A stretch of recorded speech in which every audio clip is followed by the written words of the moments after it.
Hello hi welcome back to my channel. అందరూ బాగున్నారా? So ఈరోజు వీడియో వచ్చేసి ధర్మలింగేశ్వర స్వామి టెంపుల్ గురించి అనమాట. ఈ టెంపుల్ వచ్చేసి కోయంబత్తూర్ టు పాలక్కాడ్ వెళ్ళే రోడ్డు మధ్యలో మదకరై అనే ప్లేస్లో కొండ మీద ఉంటుందన్నమాట ఈ టెంపుల్. ఇది కొండ కింద అండి. ఎంట్రెన్స్ ఇలా ఉంటుంది. సో ఎంట్రెన్స్కి ఈ పక్క వినాయక స్వామి, ఆ సైడు కుమారస్వామి ఉంటారనమాట. మధ్యలో శివుని విగ్రహం పెట్టారు. అలాగే స్టెప్స్ ఉన్నాయి పైన వెళ్ళడానికి. ఈ టెంపుల్కి అయితే పెద్ద స్టోరీనే ఉందంటండి. నేను అయితే చిన్నగా చెప్తాను నాకు తెలిసింది. స్టెప్స్ అయితే 1500 to 2000 స్టెప్స్ అయితే ఉన్నాయి.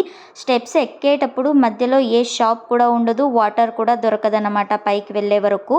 సో వాటర్ అయితే కంపల్సరీగా క్యారీ చేయాలి. ఇది పైన కొంత దూరం ఎక్కిన తర్వాత వ్యూ అయితే ఇలా ఉంటుందన్నమాట పైనుంచి.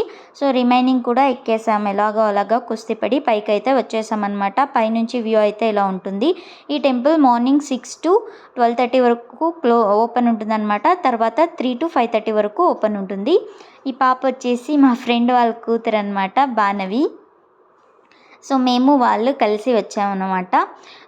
ఇది అయితే టెంపుల్ లోపల అండి. ఇంకా కన్స్ట్రక్షన్ జరుగుతుంది. కింద అలాగే మట్టి అంతా అలాగే ఉంది చూడండి. ఇంకా వేయాలన్నమాట ఫ్లోరింగ్ అంతా. సో కన్స్ట్రక్షన్ అయితే జరుగుతూ ఉంది. ఈ టెంపుల్ మహాభారతంలో పంచపాండవులు ఇక్కడ వనవాసం ఉన్నారంట.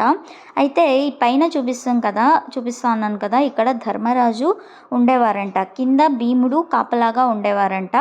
సో కింద భీముని టెంపుల్ కూడా ఉంది. అదేం నేను వీడియో తీసుకోలేదండి, సో పెట్టడం లేదు.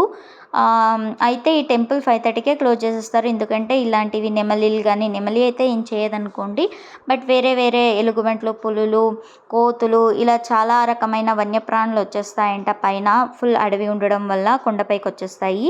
అందువల్ల త్వరగా 4కే అయితే ఎక్కడం స్టాప్ చేసేస్తారు. 5:30కి అంతా ఎక్కిన వాళ్ళు దిగేయాలన్నమాట. టెంపుల్ అయితే క్లోజ్ చేసేస్తారు. వచ్చేటప్పుడు ఇలా నెమలి కనిపిస్తే కాసేపు అక్కడే ఉండి వీడియో తీసుకొని దాన్ని చూస్తూ ఉన్నామన్నమాట. చాలా అంటే చాలా అందంగా ఉంది నెమలి. దానికి తినడానికి తాగడానికి కూడా పెట్టారండి, ఏవైనా వస్తే వన్యప్రాణులు వస్తే వాటికి.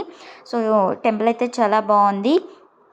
ఇంత ఏంటి సింపుల్ వీడియో. మీకైతే ఈ వీడియో నచ్చిందని అనుకుంటున్నాను. నచ్చినట్టయితే ఒక చిన్న లైక్ చేయండి, అలాగే షేర్ చేయండి, సబ్స్క్రైబ్ చేయండి. ఇంకా సబ్స్క్రైబ్ చేసుకోలేకపోతే సబ్స్క్రైబ్ చేసుకోండి. అలాగే ఈ ప్లేస్లో ఎవరీ పౌర్ణమికి వర్షం అనేది వస్తుందంట. అంటే వింటర్, సమ్మర్ ఇలా అని కాకుండా పౌర్ణమికి అయితే ప్రతి పౌర్ణమికి వర్షం వస్తుందంట. అలాగే ఇక్కడ ధర్మరాజు ఉండడం వల్ల దీనికి ధర్మలింగేశ్వర స్వామి అని పేరు వచ్చింది అని అనుకుంటున్నాను. ఫోటో అయితే పెట్టేశాను, చూసేయండి. Thanks for the watching. Please to subscribe. Bye bye.